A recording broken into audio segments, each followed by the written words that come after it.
Hey, welcome back to Jet Lag, the podcast all about TCKs. Today we will be talking about language miscommunications. Most of our episode today will be reading stories that you, our listeners, have sent in, but we will also be talking about some miscommunications we have experienced ourselves. Elizabeth, do you want to start off with the first story? Sure. Okay, so this story is from Rachel, and at the time of the story, she was in China. She says, I first came to China for a summer trip before I did language school. I knew no Chinese at all and was teaching university students a few weeks over the summer. I wanted to get a birthday cake because some of the students had birthdays. I was very proud in those days and thought I could take a bus to the store, order a cake, and everything on my own, not knowing any Chinese. Well, I got to the store okay and saw the cake display. I pointed to a cake and got some money out to pay for it. The lady brought out a book with a form to fill out. I somehow understood that she wanted me to sign the form to pick up the cake later. I couldn't understand it because I could see the cake there in the display case. I was getting frustrated. Finally, the lady opened the display case, grabbed a cake with her hands, and then I understood. The cakes were all fake. They were all models of what kind of cakes they have. I had never seen cake models before. In the States, if you see a cake in the shop, it's always a real cake. That's interesting because that's true because in the States you only there's no and in China, cake displays. They're all the fake ones, and I'm not sure how they make them, but yeah.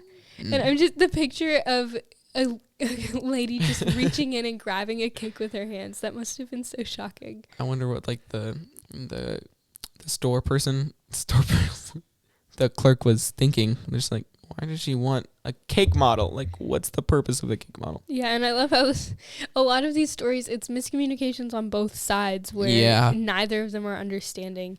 Yeah. I think that's what makes them so funny. Okay, Noah, you want to read the second story? The second story is from Peter, and at the time of the story, he was living in Russia. And he says, I was at my friend's 21st birthday when we were playing a game that when you played the same card as someone else, you had to quickly say the name of the animal that they had chosen before they said yours. Typically, the longer you play, the faster it gets and the louder it gets. When my friend's 13-year-old sister played the same card as me, I yelled at her animal really loud. Prairie dog. But apparently, I put an emphasis on the wrong syllable and it actually yelled a curse word at her. Yeah, that was embarrassing. No, that would be so awful and you would feel so bad.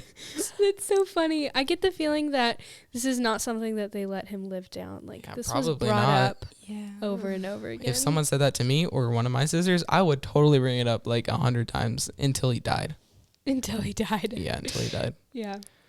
It's also really embarrassing, like you said. Just And it's funny because it's just the emphasis on the wrong syllable. It's not even like he got the word wrong or that he couldn't understand the language. It was just an emphasis on the wrong syllable. Which is such an easy mistake to make. Such an easy mistake, yeah. And especially when you're yelling something, to even just think about the emphasis when you're yelling. Yeah. Hopefully they were understanding and actually, understandable. Understand the what? Yeah, I hope they were also understanding too. Just of Yeah, it's important to have friends that can tease you for eternity. Not tease you. I'm excited to tease Noah about his own language misunderstandings or miscommunications have some bad later ones. on. Elizabeth, would you like to read our third story? Yeah, okay. So this is from Miss Barb, and at the time of the story, she was in Central Asia. So she says, after returning to our host culture in Central Asia, I was so excited to share with a friend that we had been at a circus in America when Kyrgyz horsemen had come riding in doing all sorts of amazing trips on horseback. Her eyes became huge as I excitedly told her my story, but not in a mutually excited way, more like disbelief and shock. Then we figured out that I had told her that I was at church when the Kyrgyz horsemen came riding in. Oops, not Tsirkov. I was using Russian. Imagine being in a church service and just and horses rush in and start doing all of these tricks. And that's also a simple mistake. Just one letter. It's one syllable added or taken away, and it changed the whole meaning of it. Yeah. Okay, our next story is from Jonathan, and at the time of the story, this took place in Bolivia. He says, so there was an American lady that went to Bolivia, and she went to the church, and because it was her first time at the church, the pastor made her go up in front of the whole audience herself. She got embarrassed, so she went up in front and said in Spanish, Estoy embarazada y es su culpa del pastor, meaning I'm pregnant and it's the pastor's fault. And and the church was shocked. Poor lady that wasn't more embarrassed because she thought embarazada meant embarrassed, but it actually means pregnant. That would be so bad. Awful. That sounds like the kind of thing that I would say, because like embarazada, it sounds like embarrassed. Yeah, especially in front of a church. In front of a church, and it's the pastor. You're not embarrassing only yourself, but the pastor as You're well. embarrassing the pastor. You're probably like secondhand embarrassing all of the church members. Oh, and or maybe they just thought it was think funny. about if the pastor had a wife, bruh. It's still bad. Oh my goodness. Okay, so our final story sent in by listeners is from Malia and Kai and Kian's mom, and she has recorded it in a voice message, so you guys can listen to that. My funny story of a language mishap is from very recent in studying Georgian, and thankfully it wasn't embarrassing. It just was very funny for my teachers. So I was sitting in one classroom with the teacher, and it was getting a little warm with the heat on the air conditioner unit. And so I wanted to go to the other room to get the remote, or needed to go to the other room. So they were sharing the remote between two rooms. I knew that it was something with a p and a u and something like that, but I asked my teacher, and she said, it's a pulti remote. Great. So I went next door, and I asked for puri. I knew that wasn't right. That means bread. And then I asked for puli. That means money. Okay? And then I couldn't remember pulti, which is remote.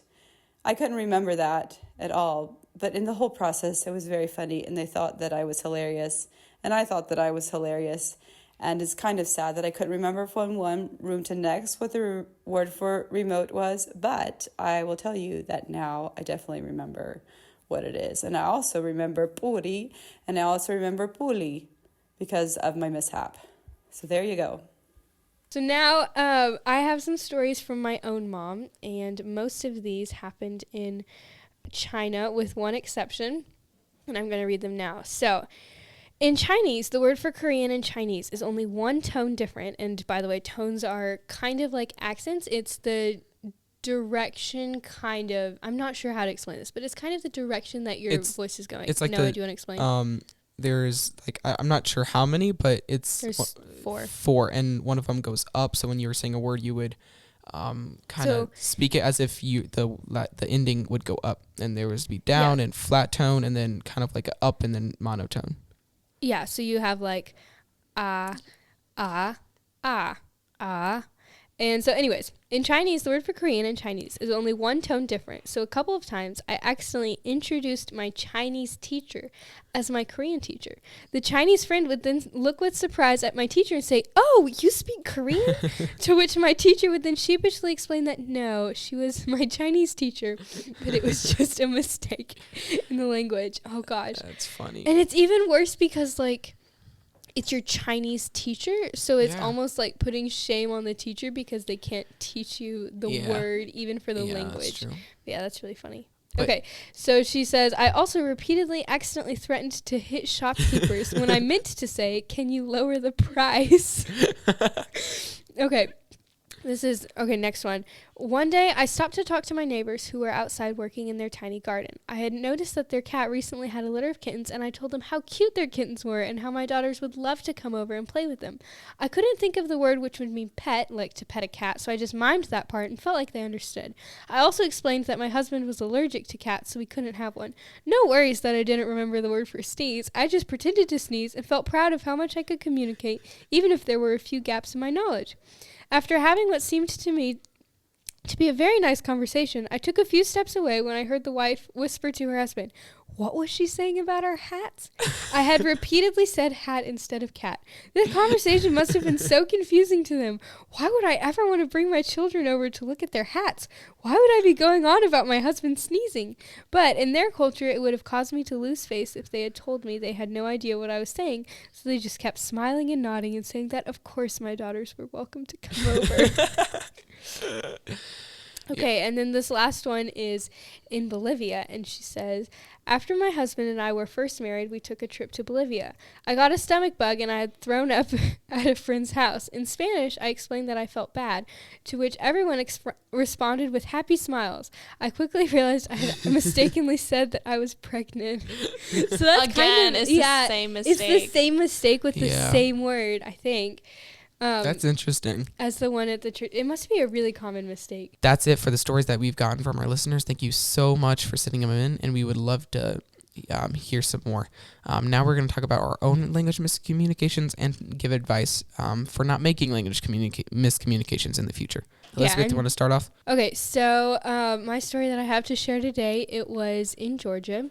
And I was talking with a really nice Russian man, and he was a teacher, and so he was asking me, like, can you do this kind of math problem? And it was all verbal. So he was just like he was trying really hard to communicate with me, and I could not understand what he was saying because he knew that I spoke Russian, or I was learning Russian. So he was trying to practice with me, and he kept asking, and I was like, I'm sorry, I have no idea. And I'm pretty sure he walked away thinking that I couldn't do math when really I just didn't know what he was asking me to do. That's awesome. So that was a particularly embarrassing moment for me. Another common one I get is people ask me if I speak Russian, and I can perfectly understand when people ask me that, so I'll say like, oh yeah, a little bit. And then the very next thing that'll happen is they'll ask me something, and I have no clue what they're saying. Most commonly in taxis, where Russian is the second language for both of us, and they're trying to get directions, which I'm not good at directions in English or Russian. But yeah. Malia, do you have any stories or language miscommunications you'd like to share? I have one. I was in Russian class, so it wasn't that bad. So I was trying to say, like, he is sad, like the man is sad, or he is sad, and the words are on grusny. On grusny, da. On grusny. I was trying to say on grusny, but I said on goluboy. And goluboy is the word for like blue or light blue. In English, if you say somebody is feeling blue, that means they're feeling sad. But in Russian, if you say they're feeling blue, it means they're gay. No, why? I don't know. Funny. That's just like an example of sometimes it's not always words that get mixed up. Yeah. But it's also culture. Yeah. Like... Mm-hmm. You know what I mean? And like the things that we associate with different things can't always be directly translated. Like you have to translate it as a phrase, not necessarily word for word.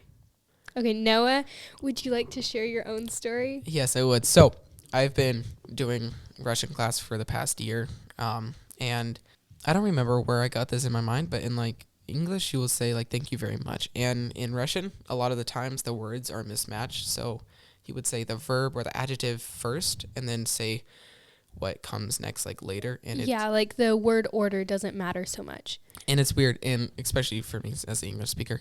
So I would say очень спасибо, which in my mind it was like thank you very much or very thank you. But apparently that's not how you say it at all. And like you just don't say it. And I was never corrected for like months. And then he was saying this like at the end of every Russian class. He would say this after someone hosted him. He was saying it all the time. And so I finally felt bad for him. And after Russian class one day, I was like, hey, it's not очень спасибо. Yeah. And now it's kind of become a joke, and I'll say it to him a lot. Yeah. To remind him of his own. I'll still say it as like a joke, but like now I know it is not очень спасибо. But yeah, that was kind of like a dumb moment for me. It was pretty funny though. It was. So do you know how you do say like thank you? But you will say either спасибо, which is just thank you, or if you're like really thankful, you'll say спасибо большое, which is like big thank you. Cool. Yeah. Okay, so I know once you get in these kinds of situations, usually it's really hard to get out of them. So what is y'all's advice of getting like out of a situation or just kind of playing it off? Well, this is not good advice, but what I do is if I have no clue what someone is saying, I will smile and nod, or I just have like this really clueless face, and it means I have no idea what you're saying. But a lot of times people don't pick up on the clueless face, and I think I just come off as rude. So that's my own way of coping with it. I wouldn't necessarily suggest that. But probably if you're just learning a language or if you're in another country, learn how to say, I'm sorry, I don't understand. Yeah, learn how to definitely. say, can you say that again? Learn how to say, can you speak it slower? Yeah. So yeah. One thing that I like to do, especially if it's with a friend that you know pretty well, is just laugh it off. If you know them well, or if you just know them and they know it's a joke, or not a joke, but like it's a misunderstanding or miscommunication, sometimes it's just easier to laugh it off than try to for correct sure. yourself over and over and over. Another thing, though it's not that thorough, Google Translate can help you in some instances. Though it doesn't really help when it comes to cultural aspects or like stuff like that. It will help you if you either like really need to know where the bathroom is, or where certain places, or the directions, or just stuff like that. Yeah, Google Translate is, for the most part, a really amazing tool.